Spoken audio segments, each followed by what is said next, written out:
Okay, hello everybody. This is Mark Little from CareQuest. We are live. I got my trusty co-host here in my lap, Sabrina. She is my heart on four legs, as they say. But I'm very excited about who we have tonight. We have Eddie Biggers with Where the Heart Is, and there's some people you meet in life, and right when you meet them, you feel like you've known them for quite some time. And from the moment that Eddie and I first spoke, I really hit it off with him, and really appreciate Eddie taking the time to come on. So, Eddie, want to welcome you to the show. Hey, all right. Thanks so much. This is pretty cool to be here. Thanks Yeah, again. I greatly appreciate it. But yeah, it wasn't too far back. I remember reaching out to you, and you pick up the phone, and I was talking about what we're trying to do here at CareQuest, and it wasn't no time at all. We came to meet with you and your team, and I just really appreciate your accommodations of everything. But let's kick it off, man. Tell us a little bit, about your company, Where the Heart Is, and what you do, and how you got started in that, Eddie. Yeah, awesome. Well, I'll tell you, the how we got started is a long answer, so I guess hang on tight. I guess, Sure. uh, you know, it kind of goes back before I ever got into the healthcare world, right? Because I do have a healthcare background. I before I started the business, I was in home health, and I worked for a home health company for about 5.5 years. And before that, I worked for a medical equipment company. So I had this like medical or healthcare sales background Mm-hmm. that ultimately um, led me to starting my own business. Now, I didn't know about the placement business until somebody introduced it to me through just my journey in home health. Right? Right. I was calling on social workers in rehab facilities for Okay. home health referrals, and what ended up happening was the social workers were asking me to do way more than just set somebody up with home health. Right. They were giving me the home health referral, but then they were also saying things like, "Ooh, but this person also needs a place to live. Ooh, this person also needs transportation and equipment and all these things that weren't related to my job, right?" And Right. so I thought, wow, I'm doing a lot of work here and I'm only getting credit for the home health piece. So Right. my wheels started spinning, and then I was introduced to the placement model, and I was like, you know what? I can turn this into a business and have it be my own thing. And so I sure enough it sort of started out as a side project, Right. I just wanted to see if it had any legs, and if this thing had any wings that we could take off, right? And 6 months into it being a side project, I learned pretty quickly that this is what I was meant to do. Mm. There's like a calling to this. Yeah. It's not just a business that we created. It's the most rewarding thing, and I'll dive into what we do, right? And you'll learn why it's quote unquote, rewarding. Right. Um, but just the fact that, um, I started it as a side project, and it turned into, I need to leave my job immediately. And it took off, and that's sort of how we got started, I guess. And, I'll tell you the reason why I even got into healthcare, right, to begin with, was, you know, I was always in sales my whole adult life.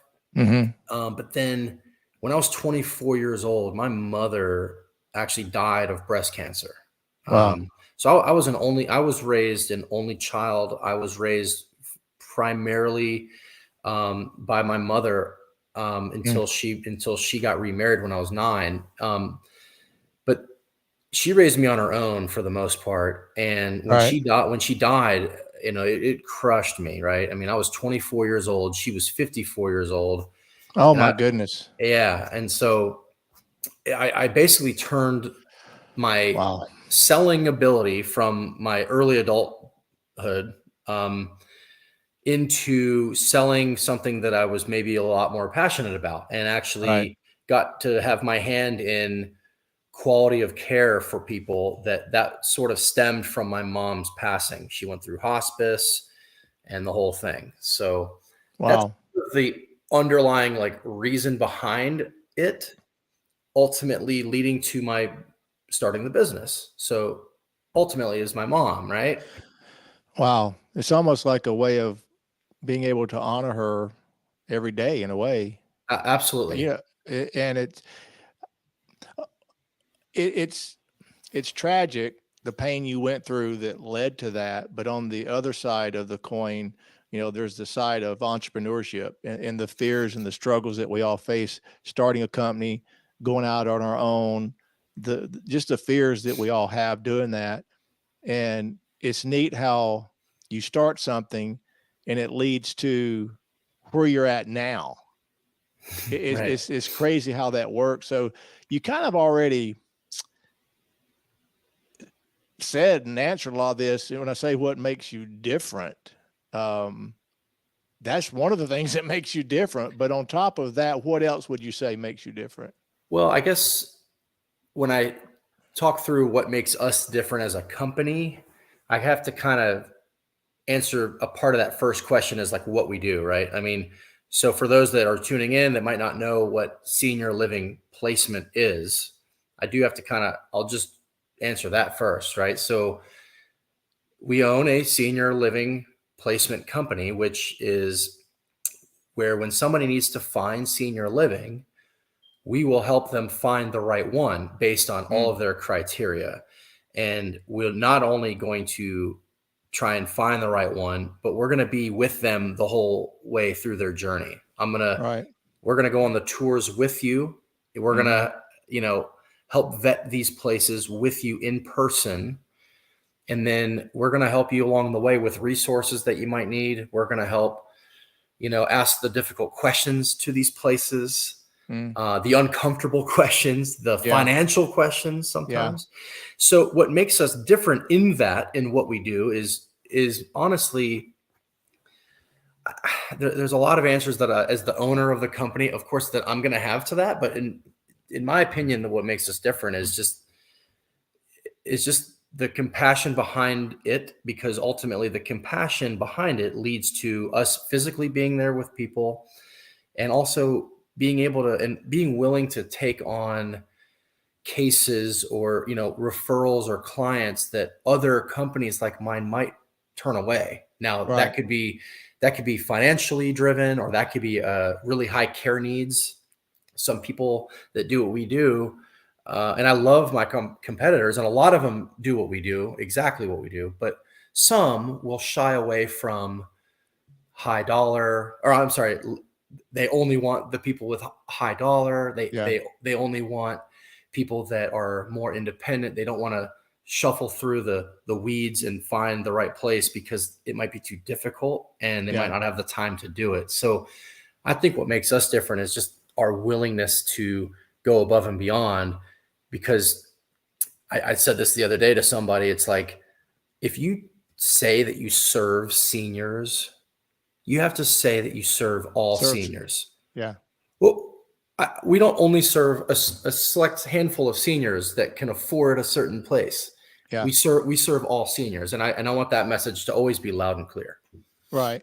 Well, I think that gets back to you having the heart in your name of your company, because you truly have to care to be in this business, or you should.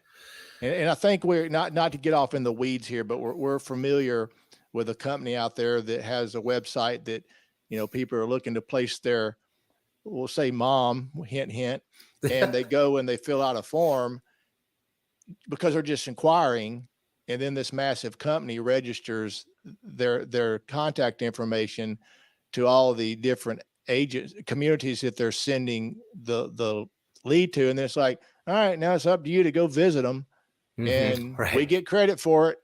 Right. So, but anyway, it's important to care, because there's plenty of businesses and companies and service providers out there that are putting dollars first. Right. So yeah, it's funny you say that. Like, Atlanta is a big place, obviously, and our industry is a big industry. Yeah. But in a weird way, in It gets Atlanta, small. the senior living industry is small. Absolutely.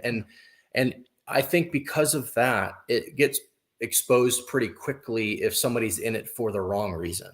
Yeah. I know you highlighted a certain group of people. I have to say, they are and I'm not going to name their names either, but they are essentially the quote pioneers of our industry of placing people.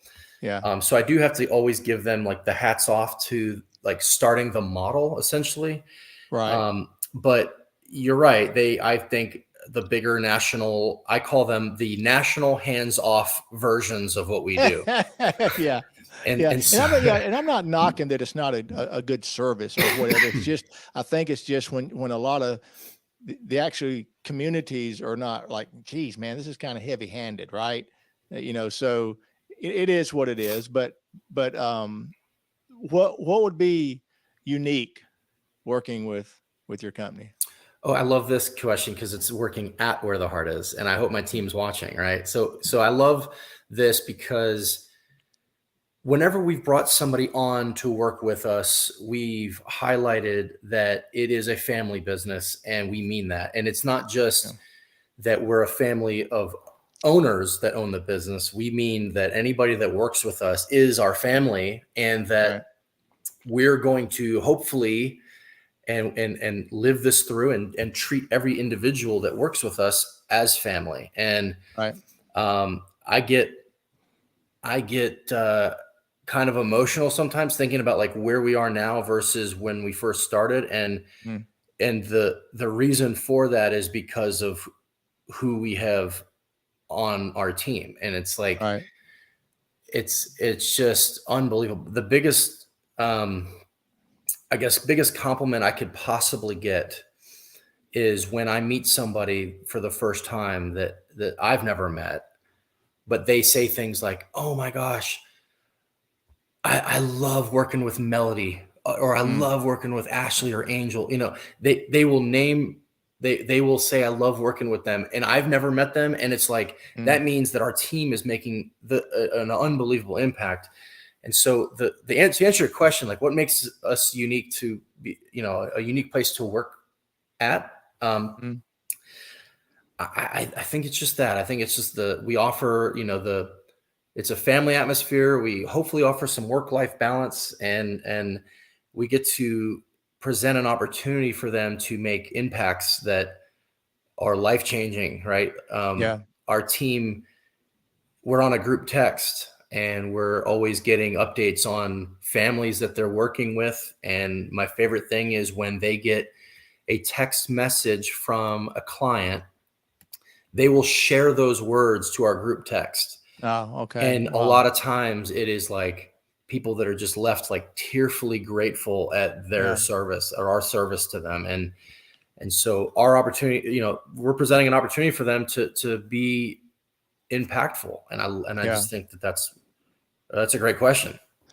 That is really awesome, Eddie, because it's like, not to spin off. I understand what it's like to have someone that, with you and with your company, because Jeff Waddy, I've known Jeff for over 40 years, and for me and Jeff to be able to be together, Jeff's got the same heart that I do. And so it sounds like your team has the same heart that you have. And that's hard to find. And it's so important to have in this business. And I kind of want to get a little bit personal here because I shared with you that, my dad's 92 and my mom's 91, and me and my family are going through caretaking. So I want to take you back a little bit to the days when you were doing in-home care, you'd said? Well, it was actually, so there's a difference between in-home care, which is what you're probably setting up, versus Medicare certified home health. Okay. So what I did was the Medicare certified home health, which is basically like 2 or 3 days a week of physical therapy, or 1 or 2 days of an RN. But you were going in the homes. You were going in the. Well, I wasn't. The service that I was selling was. So I was calling on places to then have that service provided. Yeah. Set up for them. Okay, gotcha. Right. So, getting into I want to go ahead and put this question up, because it's something that I'm curious about personally. What's the biggest challenge trying to place someone? Because what we are dealing with as a family is we have 2 nurses that stay 7 nights a week for mom. And so just the journey to get to that point. And of course, dad at 92, he's doing really good. He just can't hear, but they of course want to stay at home as long as they can and understand and respect that. So you come across all sorts of families like mine, I'm sure. Yep. So when you got the siblings and the family members going, it's kind of time, and you're trying to, and when you come into those scenarios, do you like trying to help the families talk with the parents that are resistant? Yeah. Yes. Give us some stories there. Well, a lot of times it's the men that are more stubborn and want to stay home. I mean, that's just the straight up answer to that. But what we have to do is get creative sometimes with our wording. I obviously am not wanting anybody to like lie to their parents. So what we have to do is come up with truthful wording, but maybe soften it up a little bit. So it's like, hey, if it's a mom and dad, for example, and one of the two needs a lot of care, let's say mom let's say she has dementia and she's starting to, let's say she's incontinent. Let's say she's maybe even wandering, a little bit. And then it's left up to a 92-year-old father husband to take care of the 91-year-old. So at that point, it's unsafe for both of them. Right. Yeah. So the conversations that I have are usually with the sons and daughters, with the Mark Littles of the world, right? So I think the conversations I have are like, look, I would rather, as a son, have guilt in placing my mom or dad in a place. I would rather have that guilt versus the guilt if I don't and something bad happened. Yeah. Well, see that. And not to interrupt you, but that's what, it's getting to the point where it was just overwhelming dad. Mm-hmm. And so me and my sisters, we were taking turns spending the night. Because what happened is, mom's got a degenerative back issue, brittle bones and stuff. And then, she'd kind of get better. But as you experience with different people, when it happens quick. So this last go around, when her back started bothering her, we realized it's not going to turn around. And then her mind's starting to slip. So she's getting signs of her mind and all. So what you just said is exactly what we're experiencing as a family. And so it's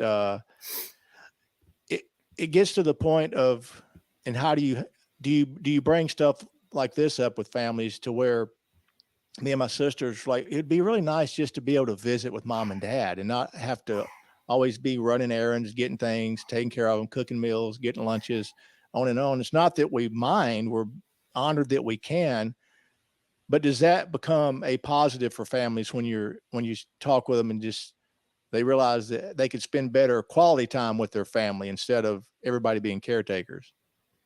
Yeah, absolutely. I mean, going back to being the son, going back to being the daughter, that's the wording I used. It's like there is this overwhelming burden lifted off of your shoulders when it doesn't necessarily have to be even placement either.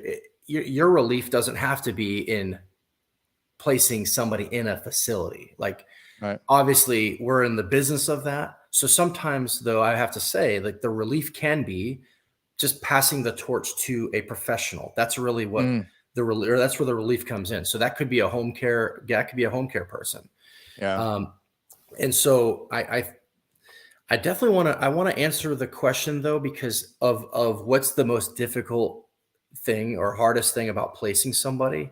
Mm-hmm. And there's so many answers to that like, one of them you actually answered. One of the answers was, it's the dad or the mom that's reluctant and doesn't want to do it and wants to stay home. And you have to figure out a creative way to get somebody over the barrier or over the stigma of moving to a place. That's probably our biggest challenge, is getting people past the fear of the facility. You got to think about it. Think about a 92-year-old for a second. Think about where they thought that old folks went when they were being brought up, when they had grandparents, the facilities were Had a bad stigma to it. well, and rightfully probably so. Yeah. Like they were Yeah. not okay. Nice places. Right. Yeah.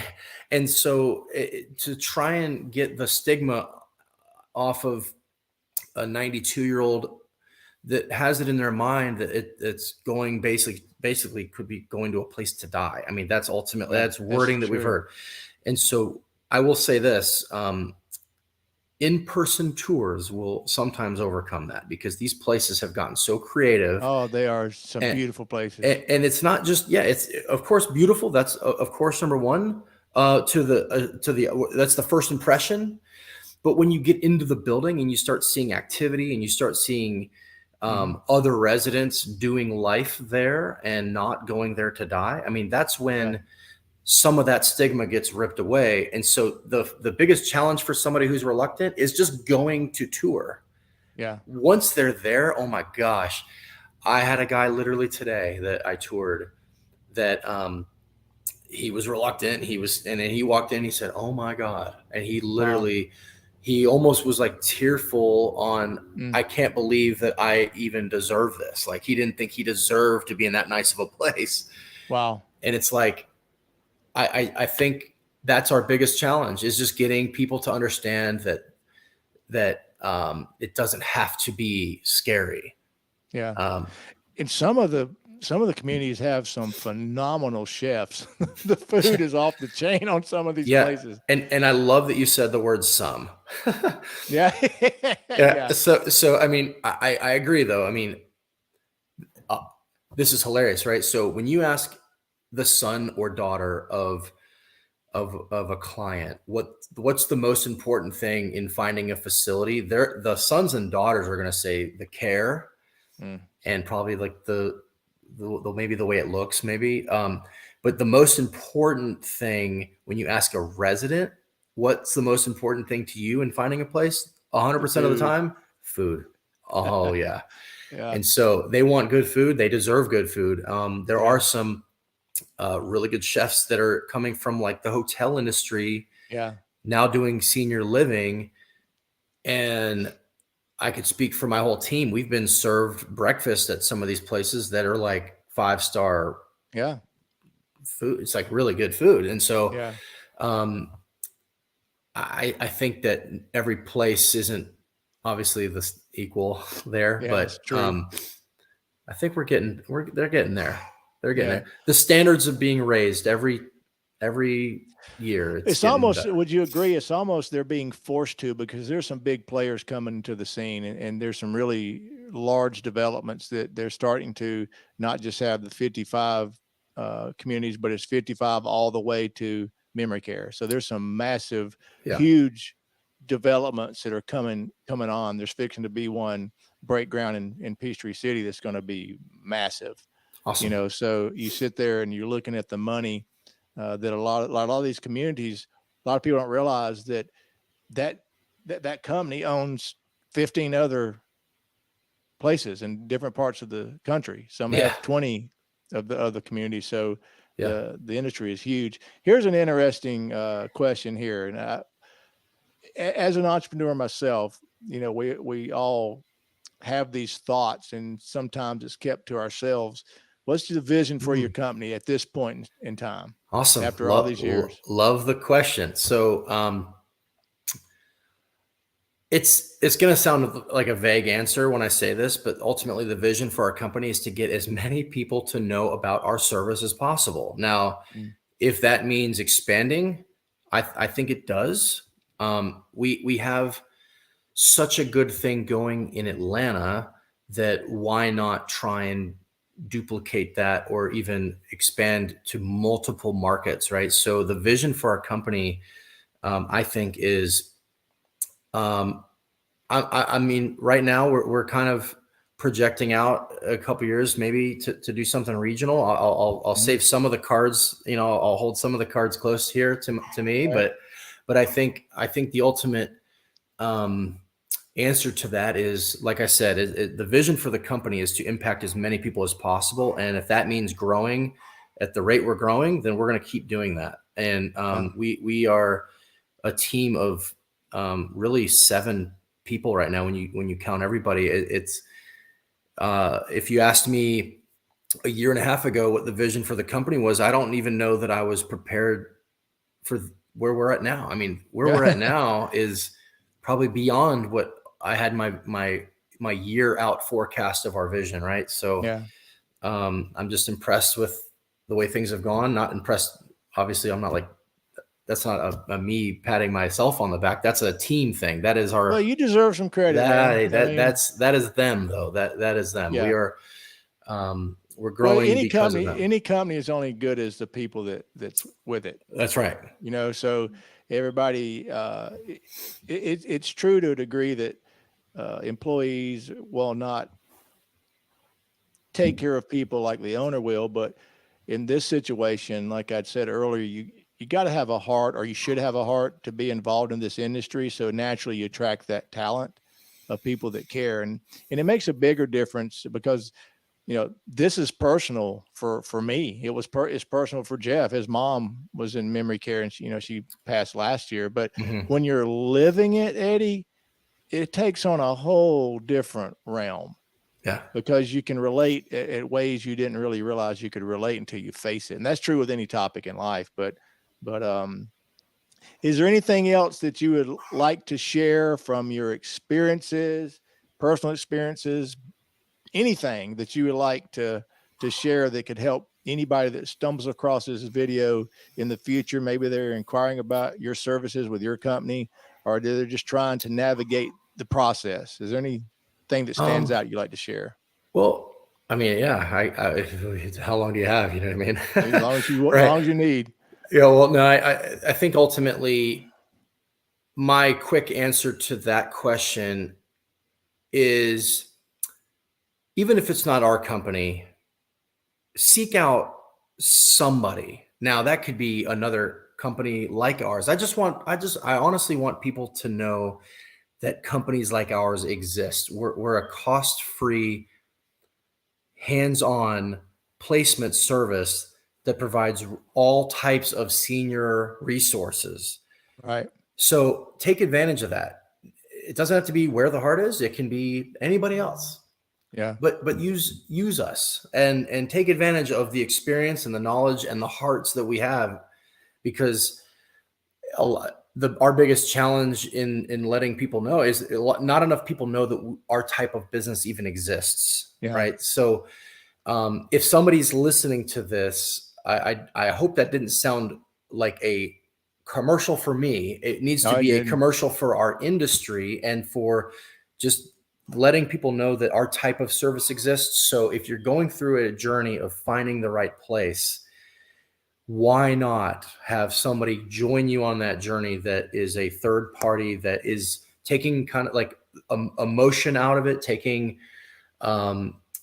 their own biases out of it, and truly giving you the right options, and then letting you guys decide based on all those other things like emotion and things like that. But I think people just, if they're left to their own, the journey is so hard. And I've done it with my wife's grandmother, who that's the closest thing I have come to in my life in placing somebody with dementia in our family.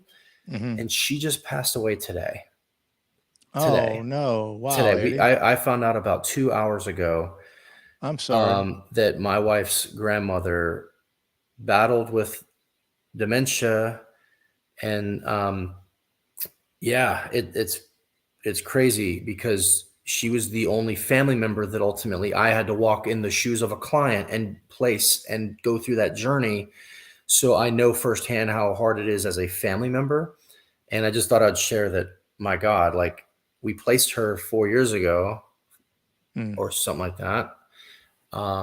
Maybe longer ago. It seems like forever ago, but she passed away today, and my heart goes out to her and her whole family, Well, I'm sorry, Eddie. It's sort of, I think that's what, a takeaway I'd like to add to that is families need to have these difficult conversations, while you can. have the conversations, because when it's on you, it's on you. And there's no way to really prepare for it fully. But it's like you were saying earlier about when a family, let's say it's an emergency situation that it doesn't come gradually, even though I say come gradually, when it hits, but let's say it's a slip, a fall, a stroke, or something to where you have no choice. They have to move into a community. They have to.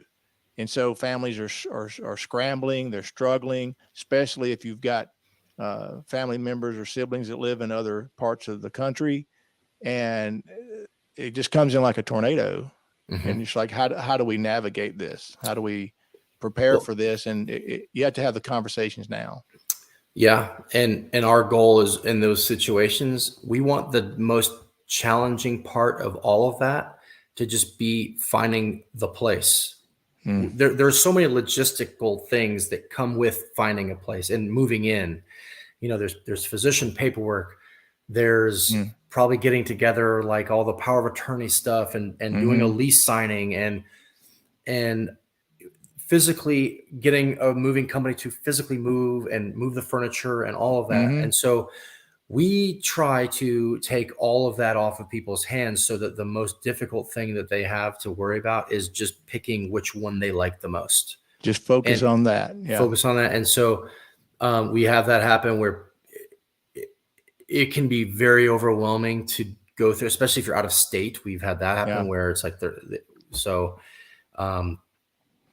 a lot that goes into it. And so I guess I was kind of rambling here, but I was That's all right. Really wanting to just mention that I agree that the journey can be really hard if you do it on your own. Well, I have to ask this question from one entrepreneur to the other. Yeah. Especially when you're dealing with emotional challenges of stepping into the lives of your clients and helping them navigate this difficult process. And then you've got your own family and your own life.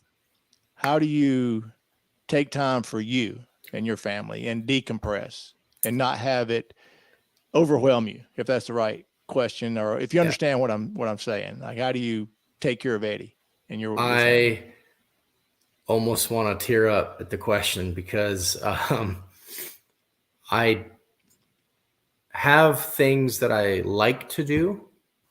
First off, my family needs me. I have 5 kids. Yeah. Okay. And so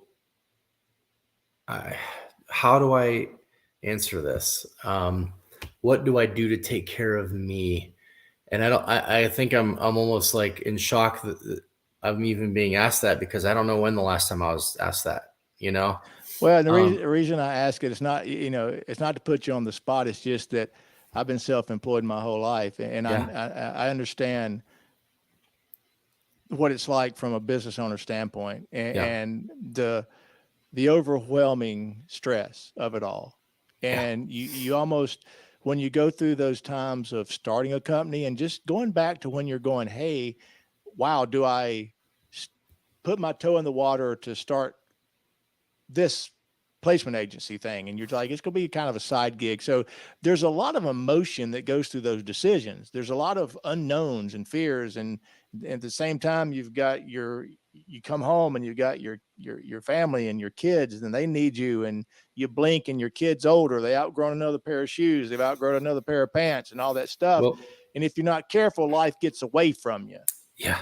Well, so, I could tell you this. I coach my kids baseball and softball. So I'm there for them for that. I do all of the bedtime routine. I make sure that I'm there for all of that. Awesome. I have a little bit of a there's a personal little thing I'll bring up here. So being raised primarily by my mother, until she got remarried. And then I had my stepdad, who actually adopted me from my biological father. Wow. When I was 9 years old. Okay. Wow. But then I'm still very close with my stepdad who has adopted me, and that is my dad. I'm very close with him, but he actually it ended up splitting up with my mom when I was 16. Okay. So Jeez. there is a little bit of this like natural father abandonment sort of deal. And so what I've Mm. done with that, and now having 5 kids, is I've turned that into being very proud of being dad, right? Yeah. I have taken being dad very seriously. And my favorite thing is, or one of my favorite things is literally taking all 5 of my kids by myself to the grocery store. Yeah. People think I'm crazy, and I love that Yeah. people think I'm crazy because I just walk around like I yawn through it. I'm just like, yeah, it's fine. I I got can this. handle this. And like I've carried the kids and all of the groceries into the car and gotten the funniest looks, Wow. And I'm kind of joking ish when I say that. But I'm serious when I say that I take being dad seriously. Like Mm. I think it's a natural response to maybe growing up with some issues there Yeah. with dads, right? And so that's kind Well, I of my appreciate you personal answer sharing to that. that, and if this helps in any way, and I commend you for that, because my father, just to show that you can break the cycle, so to speak, like you've done, and you have taken what's happened to you and the pain that you experience, and you're not allowing that to be passed on to your children. So the example I'm sharing is, I know we're getting off on a trail here, but I think it's I important to love be it. real I with love it. people. Yeah, I love it. Is my dad was never shown love from his father. My dad was made to quit school in 6th grade and work the farm. He never was given love. He was Mhm. always told he wasn't worth the salt, in his Mm. food. Yeah. And I literally watched my dad completely be nothing but a loving father. He's not perfect. None of us are. But my dad raised a family of 6. He built 2 businesses from nothing, and became a very successful man. Went back, of course, gets his GED when I'm probably 6 years old or whatever, just to do it. But the point is I admire you for that, because people, no matter how you're raised or how people are raised, it doesn't mean that you have to allow that to destroy the rest of your life, and you kind of keep the generational curse going, if that makes sense. Yeah. So I commend you for that. And so it just goes to show that you're doing the right thing, because so my dad could have easily been a tyrant and did the same Yeah. thing to us, but all he did was he was a godly man, and I'm thankful for that. I wish I had the measure of faith that dad has had consistently in his life. I haven't been as strong in that area as I wished and wanted to be, but good for you, man. Just keep it up, because they're growing up on you, right? Well, it's yeah, and I appreciate you sharing that. I would say this too is like obviously it's when you say family, it's not just my kids. It's also my wife, and Mm-hmm. I think one thing I'm trying to work on is being more available to her. Mm-hmm. And not just in relation to like taking care of the kids because she's at home with them.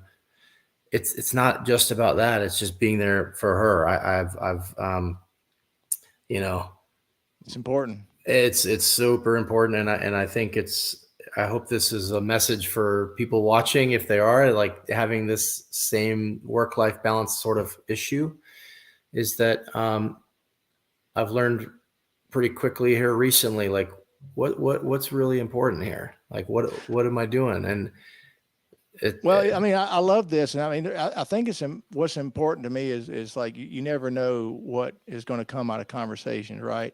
But it's all tied together. It all ties together. We're talking yeah, about your company and making a difference in people's lives and marriage and entrepreneurship and all that.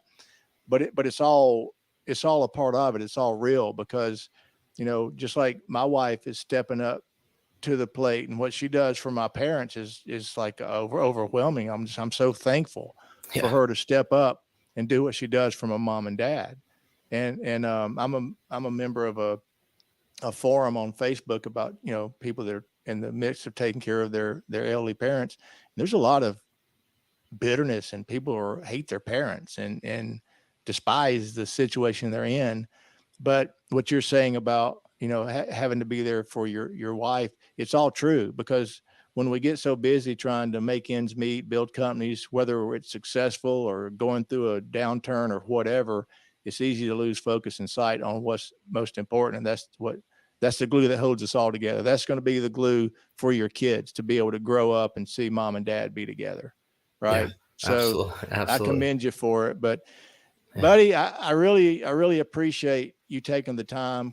Is there Yeah. anything in closing you like to add? Well, I appreciate you having me on here. This has been fun. This has been new for me. Mhm. You know, I would just add that if this is just maybe a message on my way out here, is just, I hope the message is loud and clear that there are people that are here to help. And if you are needing anything with senior living or senior care, I just want the message to be that, you know, not just us. I'm very defensive of our industry. Yeah. There's been moments where it's taken a hit, and probably rightfully so. There's been articles and happenings and incidences and whatever, but I have to defend the people that are still doing it through. They battled through COVID. They battled Mm. through, Oh God, that's yeah. economy, a crisis with staffing shortages and caregiving shortages. They've battled through, people just aging through and aging out of their communities. And I've seen some really, really good people stay the course and keep doing what they're doing. And the natural thing happens. I believe in serving and doing the right thing. And then whatever's supposed to happen after that happens after that. You know what I mean? Yeah. So I've seen some really good people do that and have that philosophy. And so I have to defend our industry and just know the message is there are some really good people in our industry, and reach out to them. Yeah. Reach out to us. Yeah. Well, I just, there's the site to Eddie's company, Where the Heart Is, in Atlanta. So anybody that stumbles across this, I highly recommend getting in touch with Eddie and his crew. Eddie, you got a good heart, man. I feel like I've known you for quite some time, and I greatly appreciate you coming on the show and taking the time to share. So with that said, we'll sign off here, and hopefully people will be able to enjoy what we've talked about, and it'll make a difference in their life. So until next time, guys, we're gone.